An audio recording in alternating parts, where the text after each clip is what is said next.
코로나19를 슬기롭게 극복하고 계시는 존경하고 사랑하는 종로 구민 여러분, 종로구의 30년 역사를 이끌고 계시는 여북무 의장님, 강성택 부의장님을 비롯한 선배 동료 의원 여러분, 코로나19 종식을 위하여 최선을 다하고 계시는 강필영 구청장 권한대행을 비롯한 관계 공무원 여러분, 정확한 보도를 위해 현장을 발로 뛰며 우리 의회를 방문해 주신 언론사 관계자 여러분, 안녕하십니까?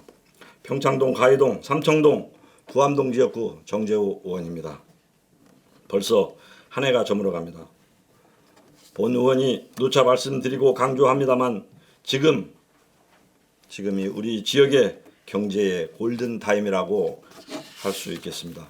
우리가 갖고 있는 행정력을 총동원하여 지역 경제를 살리고 주민의 일상이 조속히 회복될 수 있도록 모든 힘과 노력을 쏟아부어야 하겠습니다. 이러한 엄중한 상황 속에서 존경하는 김영종 구청장님께서 지난주 사임하시어 이제 앞으로 8개월을 구청장 권한대행 체제로 전환된 것에 대해 혹여 이 기간 종로구 공직자가 업무를 태만히 하거나 복지부동할 우려에 많은 주민들께서 걱정을 하고 계십니다.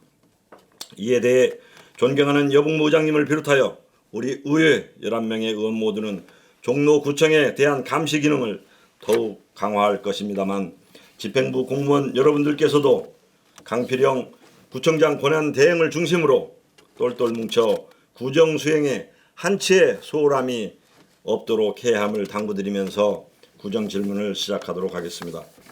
첫 번째 질문입니다. 지난해 치유농업법이 제정되고 시행되었습니다.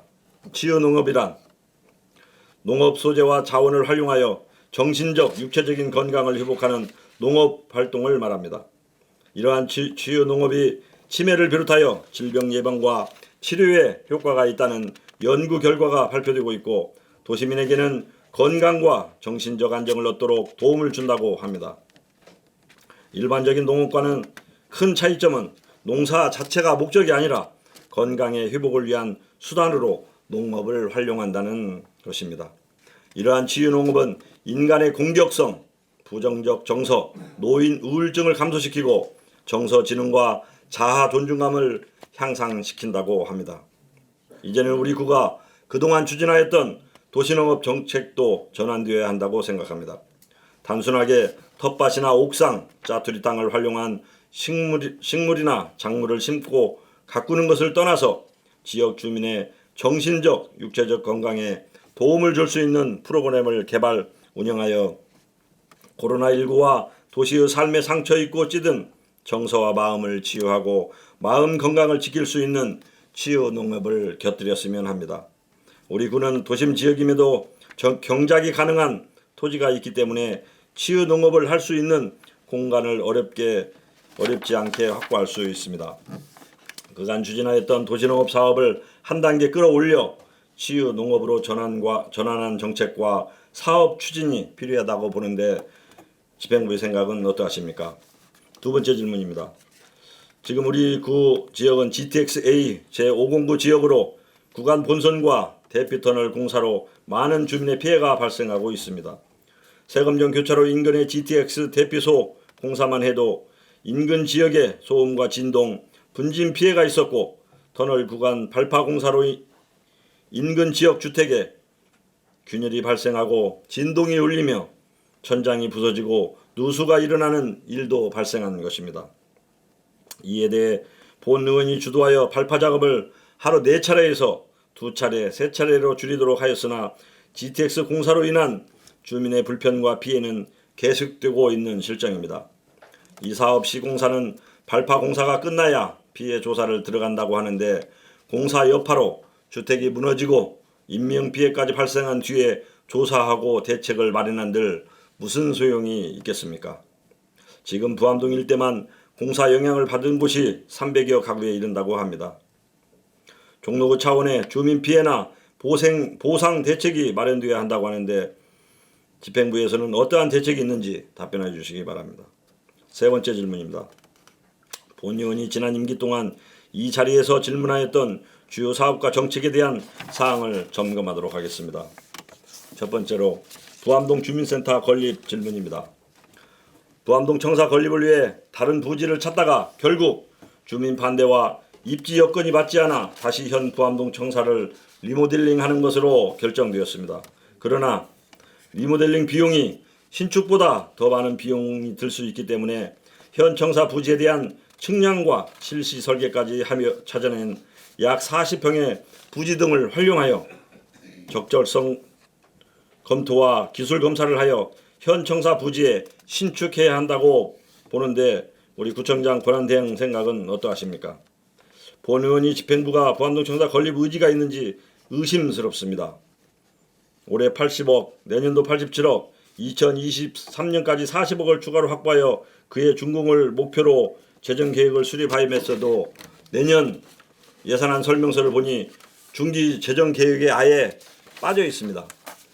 이게 2019년 거에는 부암동 청사가 들어있는데 2022년에는 아예 이 내용 자체가 삭제됐는데 이런 내용들이 과연 종로구 집행부에서 중요 사업이라고 해서 할 수 있는 일인지 다시 한번 이건 묻고 싶습니다. 두 번째로 부암동 253번지 공영주차장 건립은 지구단위 계획구역으로 학구제가 들어오면서 주차장 문제가 어느 정도 해결될 수 있을 것으로 기대하였으나 현재 아무런 진척이 없습니다. 학구제 현재까지 진행 상황과 추진 계획을 다시 한번 묻습니다.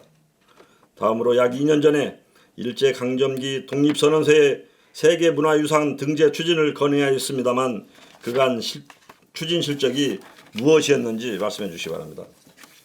집행부가 사전 답변서에서 이해 안 되는 답변이 있어서 재차 물으니 다시 한번 답변해 주시기 바랍니다. 우리 구 예산 규모는 이제 5천억에 육박하고 있습니다.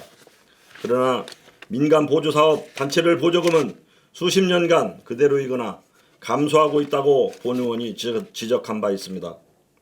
본 의원 구정 질문 후 민간 단체 보조금이 올해까지 약 3천만 원 증액되었습니다. 그러나 보조금 총액이 미약하나마 증가했을 뿐 각 단체별 보조금은 대부분이 그대로입니다. 보조금 필요 단체가 증가하고 있지만 보조금 예산은 뒷받침하지 못하고 있기 때문에 보다 적극적인 지원 대책이 강구되어야 합니다. 내년도 보조금 증액 편성 방안에 대해서 답변해 주시기 바랍니다. 홍제천 생태하천 복원사업과 산책로 조성은 우리 모두의 치적이 될 것입니다. 다만 홍제천 생태하천 복원 2구간 사업이 당초 계획대로라면 올 12월에 완공되어야 합니다. 그런데 아직 착공도 안 됐습니다. 설계는 결정되었는지 사업비는 확보했는지 정확하게 답변해 주시고 내년도 상반기에는 반드시 완공될 수 있도록 더욱 노력해 주시기 바랍니다. 청진 지하보도 광고판 활용에 대해서는 매우 유감스럽습니다. 본 의원의 질문에는 분명히 상업 광고를 유치하겠다고 답변하였음에도 결국 한 면도 추진되지 않고 총 30면 모두가 공익 광고로 도배되었습니다. 더구나 의회 홍보면은 겨우 한 곳이고 19곳이 구정 홍보, 자매결연도시 홍보 10곳입니다. 너무도 편파적이고 일방적인 행동입니다. 예산부서에서는 우리 구 재정이 부족하다고 하면서 쉽게 세수를 늘릴 수 있는 방법을 제시하였음에도 이를 추진하지 않는 것에 이해가 되지 않습니다. 공익광고를 줄이거나 조금이라도 우리 구 재정 확충에 도움이 되어야 한다고 봅니다. 이에 대해 답변해 주시기 바랍니다. 또 자연경관지구내 건축에 대한 건폐율이 일부 조정된 서울시 도시계획 조례의 개정은 큰 성과라 할 수 있을 것입니다. 그래도 많이 부족합니다. 자연경관지구내 건축규제 완화는 지속적으로 추진하여 주시기 바랍니다. 더불어 도시형 생활시설에 대한 층수 완화에 대한 질문을 한 것이 1년이 되었음에도 아직도 검토 중이라고 합니다. 1년 동안 검토 중이라는 것이 말이 됩니까? 종로구는 과도한 건축 규제와 심의를 조속히 중단하기 바랍니다. 관계부서에서는 근본 위기가 끝나기 전까지 서울시 각 자치구 건축심의 기준을 비교, 조사하여 제출해 주시기 바랍니다. 건축규제 해소 문제와 함께 우리 구 적극 행정이 절실히 필요한 분야는 바로 공유 재산을 활용하는 부분입니다. 공적으로 활용하기 힘든 행정재산은 적극적으로 일반 재산으로 전환하여 구유재산 이용의 효율성과 활용도를 높여야 한다는 것임을 다시 한번 강조합니다. 공유재산을 일반 재산으로 전환하여 신청사 신축 예산 부족분을 충당할 수 있는 방안에 대해서 행정관리국장과 도시관리국장은 서로 합의된 답을 도출하여 구청장 권한 대행이 명확하고 확실하게 답변하여 주시기 바랍니다.